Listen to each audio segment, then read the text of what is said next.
Hey everyone, hope everyone's doing well. I thought I'd check in real quick and say hello. Hope you all have had a good week so far. And let you know I am in Columbus, Ohio right now. I'm going to the Ohio State Michigan game tomorrow. If you saw one of my last live streams with Billy, I talked about it that I wanted to go to a rivalry game this year, and with FSU it just being so rough, I decided to do one I might not normally have done, and I'm going to be vlogging it. So, Noel fans watching this or any other fan watching this, you'll see something different tomorrow. So I'm excited about that. So today I went by the stadium real quick, a couple places by there just to get a little flavor, and I liked it. People were very nice. The stadium, I mean, if you're used to Doak, this is very different. Big cement and just it looks like a cathedral there, where Doak is like the brick structure. Um, but it was cool, and I talked to a lot of Ohio State fans, and they all pretty much said the same thing: of man, Florida State. I don't think Norvell forgot how to coach. It just made some poor decisions. He goes, and then I was like, that's safe to say, and they were like, you're not a 2-win roster, and I said I completely agree. The position group you were banking on this year has been one of your most disappointing groups, the offensive line. Well, that's to be expected then. So, some great chats with Ohio State fans, and they're pumped for this game. And they're not. Everyone said to me like, we should beat them. We should beat Michigan, but we've lost 3 in a row to them, and they're coming in with 5 losses in a spoiler role. So you can't underestimate them. I met the famous Buckeye guy today. He was great. Made a cameo in my vlog, and he talked about that. So it was really cool. And then when they asked me where I was from, and I said Fort Lauderdale, and I was a Knoll, but right away they were like, cool, you're a Knoll, but hey, that's where Jeremiah Smith is from. And so many people were talking about Jeremiah Smith. And I just flat out said to them, listen, I know the lineage of wide receivers you have here. It's unbelievable, but I really think Jeremiah could end up being the best receiver ever to come out of Ohio State. And they all said, one of them said to me, he already is. And I just did a double take. I mean, he just had Marvin Harrison Jr. last year. So I was impressed with that. And they were like, we can't wait to see what he does against Michigan tomorrow. So they appreciate him here, which I thought was cool. And they said to me, like, we wouldn't blame you for wanting Brian Hartline, but you're probably not going to get him. And I said, I know. I'm not even mentioning him in my search. So it was just a great talk with a few people. One of them invited me to their tailgate tomorrow, a couple of them. I'm going to try to go by there, not hope to find it. You always say I'm going to go by, and then something always seems to happen. So that's the plan for that. I'm excited to see the horseshoe tomorrow. I'm excited to see Ohio State, Michigan.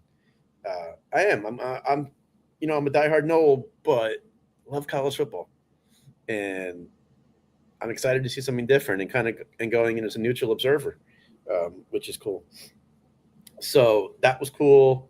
It was snowing here a little bit just now. It's not going to be like the Cleveland Pittsburgh game last week. It was flurries, but I was happy to experience that a little bit. Now, since I brought up Florida State, I'll talk about them a little. I know who we're playing tomorrow. My opinion from a couple days ago really hasn't changed. I don't like our chances in the game. I'm just being honest. Hope I'm wrong. But what I'm really hoping to see, and this sounds like a participation award and it's really not meant to be like that, is I just really hope I see these players play with some pride and these coaches coach with some pride tomorrow. It's still a rivalry game. It's still a team we dislike, and it's still a win you can really feel good about going into next year if you can make that happen. Like I said, the odds probably against you. I think second half Florida's run game might be just too much for us. But I want to see them play with some pride. Because if I see no effort in this game, I'm saying to myself, even with 2 wins, Mike can't motivate them to play Florida. That's not okay. If they're giving effort but just making mistakes, I guess that comes with the youth part. But lack of effort, like the North Carolina game, that will say a lot to me going into this offseason. So that's it for that. Just chiming in.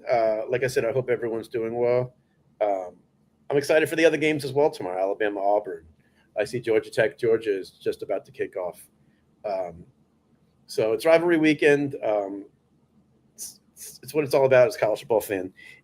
I think enjoy it this year because with this new playoff system, and I hope I'm wrong, I preface with that, is I think you might have a team, for example, let's say Ohio State's 11-0 going into this game, Michigan 6-5. Ohio State may a little bit be saying to themselves, yeah, we got some star players who were banged up. We want to beat Michigan, but do we want them for the playoffs and the conference championship? You may see, like in the NFL, you see teams rest their star players last week or two of the season. I'm wondering if that's going to happen. I haven't heard anything about it yet, but I am wondering about that. So that's it for that part. See, Georgia Tech's got the ball early. Expect Georgia to win, but Georgia Tech's a resilient team. They are a tough team. So that's going to be interesting there. I think Georgia will pull away second half. I'm just rambling there. But, yeah, I hope all is well. It was a fun day in Columbus, and a lot of people – and I wasn't wearing Knoll stuff, but when I was talking to people, I was telling them I'm a Florida State fan. And they all said, welcome, enjoy it here. It was really nice. Now, I'm sure if I was wearing Michigan stuff, I wouldn't have been the case. But what I find interesting here is around the campus, around the stadium, around the area in general, anything with the letter M is crossed out. McDonald's, no M in it. When they said beat Michigan, they took out the M and put an X there. I mean, everything. I mean, they are serious here about their rivalry. Not that we aren't. And we couldn't cross out an F because there's a F in Florida State. But it is intense, man. Like, I only saw like 3 Michigan fans today, I'll be honest. Obviously, there'll be more tomorrow. But, yeah, that's it for now. Just checking in. If you watch this and want to comment, I would love to hear your thoughts on college football in general. So I'll talk to you later. Oh, actually, no, let me share something else while I'm here. You're going to see it in a vlog because I was vlogging in Nashville this week, and then I'm vlogging here. I uploaded 2 of my Nashville videos. They're good. They're good videos. I like them. I got what I could out of it. But since I put it on IG, I'll put it out here. I went to see Jelly Roll the other night in Nashville on Tuesday night. Concert was incredible. He was incredible. The first act, the opening act was Alexandra Kay. If you've never heard of her, look up the Creed viral stuff. She was the one who did it with Scott Stapp, but she's incredible. And she just got a record deal. And she was telling everybody on the stage that for an independent female artist without a record deal to get to open for someone like Jelly Roll doesn't really happen. But he believed in her and really liked her and gave her a chance. Now she has a record deal, which is really cool. After that was Ernest. Ernest appeared in a Nelk Boy video when they were in Nashville.